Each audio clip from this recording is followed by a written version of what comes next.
One of this offensive line. It's a testament to the kids. They work incredibly hard. They're a very tight group. They're in the weight room together. They're all when we stretch, when we do things, they're always together. We watch film as a group. There's just some to not be cliche. There's a brotherhood, and these guys really embrace that. And I think that goes a long way to, in the four quarters, they're very disciplined. They have one goal in mind, and that's to be, successful for our team. And it's a testament to them and their discipline, and I think their hard work. Yeah, with them, it just seems like they hold each other to a high level of accountability for each other there. Yeah, that's exactly right. They challenge each other in practice. I mean, we put the best against the best. We put our ones against our ones, and we challenge them each day, and they rise to that challenge. And for an hour and 45 minutes during practice, they get after each other. But then after practice, they're as tight as they can be, and it's fun to watch. So going back to last week and even the week before, this Virginia High offensive line's been challenged. You've played some really good defensive fronts. I'd venture to say probably some of the top ones you'll face in John Battle. They had some size. Then, of course, Tennessee High, they have a good defensive front as well. And I would say we played better than expected in both those games. How are they able to contribute each week and be a real strength to this offense? You say we played better than expected. That is our expectation every week. Going into Union, we knew Union was going to be big in the benefit game. And I challenged them. How good can we be? And that challenge is there every week. We had some success against Tennessee High running the football, and we came back in Monday, and we talked about those things, that we may have did wrong or areas of improvement. So we're always challenging each other. The guys are quick to let each other know when they miss an assignment, and I feel like with Daniel Vincer and Elijah Helton and those guys that have been playing for several years, I really feel like I've got two coaches on the field in those guys. They're there to let kids know, and I go up top and help Coach Ambergy from the booth, and I really rely on those guys on the field to make adjustments. Not necessarily on their own, but among each other, and talk each play out, and kind of get those things corrected on the field. This is an offensive line that loves to block, especially it seems like on the run plays. 262 yards rushing last week for the Bearcats. And we'll go ahead and head back over to Mark. Well, some offensive lines are built around speed and some are built around the strength aspect of it. What attributes would you say stand out for this offensive line? I think this group's a good mix of both. All five of them are really good athletes. They move incredibly well. Both of our guards especially. We really like getting them out in space on screens. But they're able to stand in there and they're able to drive block. They're able to get people removed from the line of scrimmage, and I think they're a good mix of both speed and power. Yeah, and I think that's how you have to be with the wing T formation. Like Dylan said, having to get down and dirty with the cut blocks there, and also being able to push off the ball and get some rushing yards for your running backs there. Right. Yeah, especially with the spread offense. He's not running a wing T now, so got a little bit more of a spread look. Buried in my head. Mark's wanting to get back to the wing T. I'm all for that. Run the football. You heard that, Coach Chris. So when he listens, he'll get a big hint there, won't he? How much of a relief is it to block for this stable of running backs? Three really, really talented running backs that are different in their own right. Aaron Rose, the hard runner. Michael Howard, really the back that can really just pound it out each play. Then Alex Atkins, really the speedier guy of the group, and also having a quarterback like Jamie Lathrop who can extend plays. How big a relief is it to have those kind of playmakers? It's nice to have that many guys that can come in and carry the football. But honestly, up front for us, it really doesn't matter who's carrying the ball. You talked earlier about assignment football, and offensive line play. It's all about assignment. You have an assignment each play, and really, whoever's carrying the ball, it doesn't really change much for us up front. Each back brings a little different skill set to the table.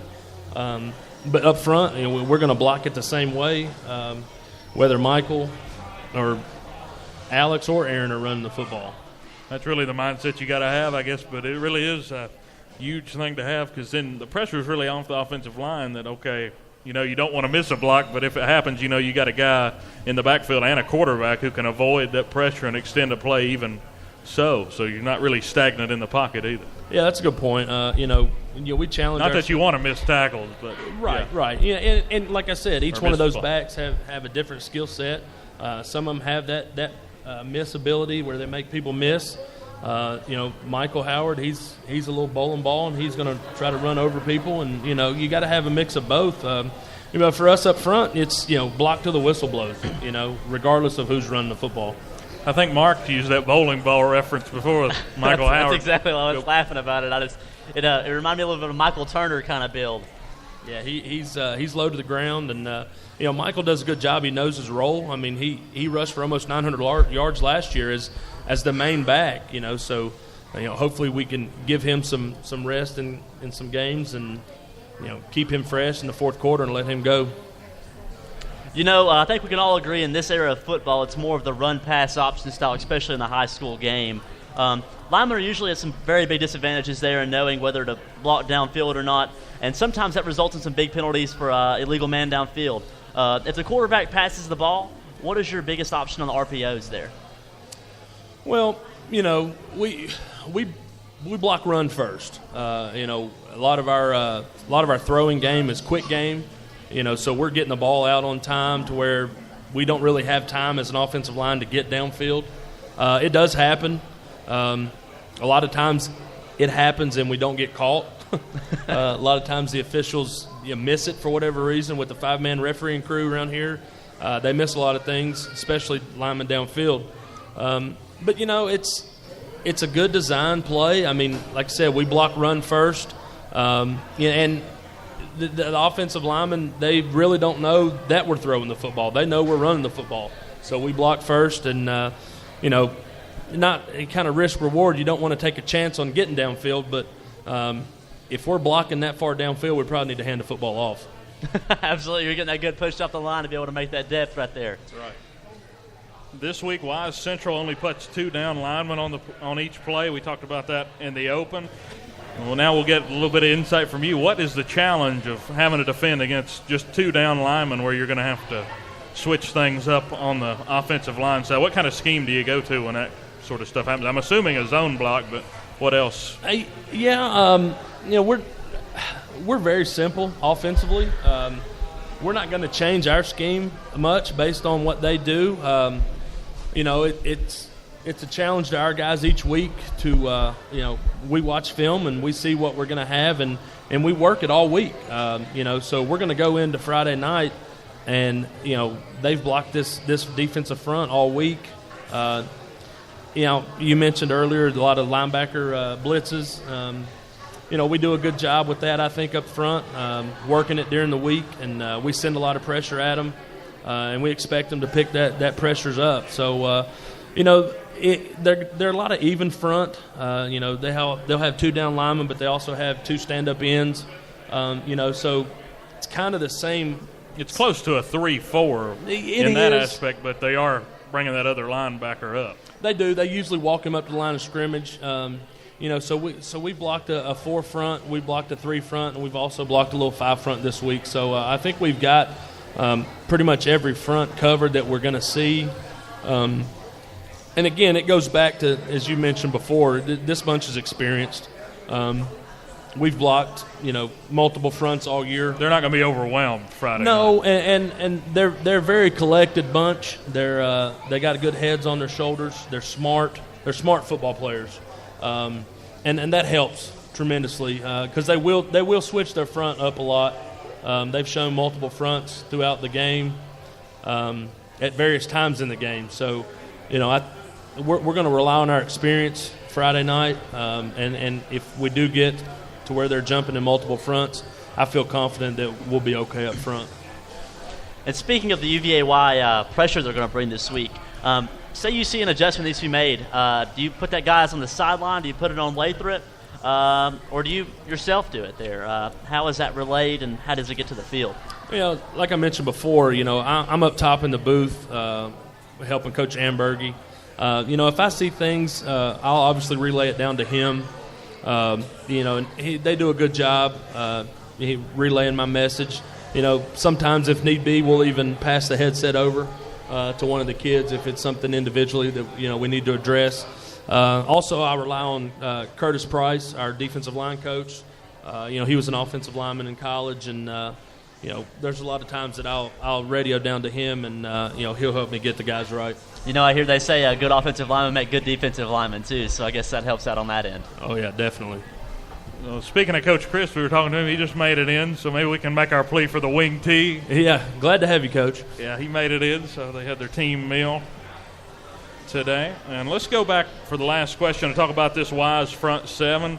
I'm sure you've watched film. You've probably watched more film than Mark and I have combined, maybe. I don't know how big of a film junkie you are, but what sticks out to you with these guys? They're extremely athletic. They're not the biggest, group that we've blocked all year. I think coming off a Tennessee High week is going to be helpful for us because Tennessee High was pretty athletic up front. We got to be ready for their movement. We got to be fundamentally sound in our first two steps. Get off the football. But I think that's the big thing that stands out is their athleticism up front. I challenge my guys every week to be aggressive and play fast. So hopefully if we do those things, fundamentally sound, we should be okay. Well, thank you for joining us, Coach Belcher, and relying on that experience this weekend, this Friday night against Wise Central. Hopefully able to pull out a win and get to 3-1 on the year. Again, we'll be on for the pregame show at 6:30. Kickoff will be at 7 from Norton, Virginia. You can tune into the game at Spreaker.com/Bearcat Radio. Up next on Bearcat Sports Chat, we'll talk to senior offensive lineman Daniel Vencer. We'll be right back.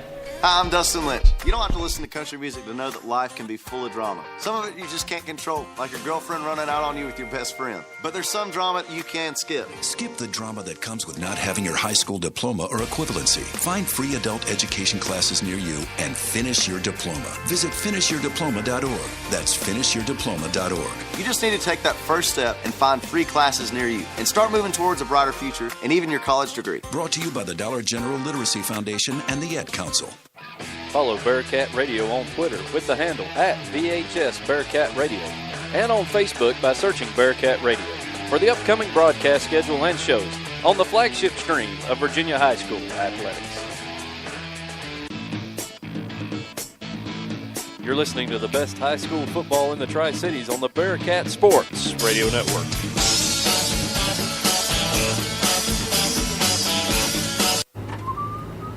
In 50 feet, turn left.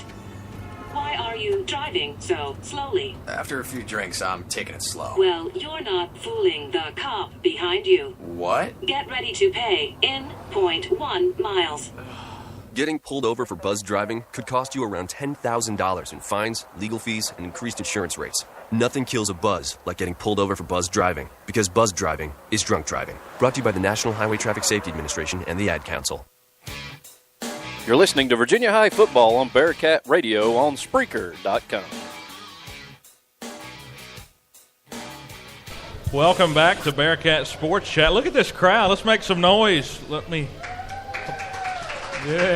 everybody know how many people's here. We got a good crowd at Buffalo Wild Wings in Bristol this afternoon. We're joined now by senior offensive lineman Daniel Vencer. And Daniel, thank you for joining us. Thank you for having me. It's great to be with you. Yeah, and you're a senior, and we talked about this a little bit before. What's the goal right now going into this season? What was your goal before the season, and what's continued to be the goal? Our biggest goal is just to win as many games as we can. I mean, we go in and we play as hard as we can. That's our biggest goal is every game just come in and dominate up front, in the backfield, everywhere we can. And we've seen this Virginia High football team has made the playoffs every year under Coach Christ. I'm sure that's the goal again this year and even push on a little bit further. And it seems like this team is pretty talented, and it's got enough depth. That's the main thing. Oh, yeah, we have plenty of guys. Young guys are willing to step up and willing to play. Coach Chris does a great job. getting everybody reps and playing anybody, anywhere they can. So with experience comes knowledge. What all have you learned under Coach Belcher?